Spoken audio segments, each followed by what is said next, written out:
जामिया मस्जिद ईदगाह सनमर road रेवंड में नमाज ईद उल ज़ुहा की अदायगी के बाद अहबाब बाहर आ रहे हैं।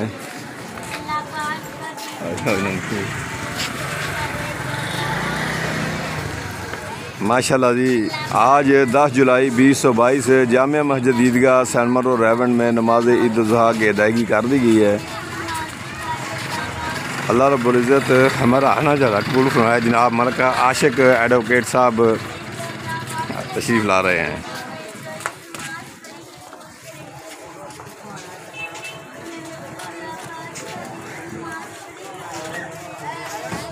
माशाल्लाह जी, इस वक्त पंजाब पुलिस के जवान भी गेट पर सिक्योरिटी की खिदमत अंजाम दे रहे हैं।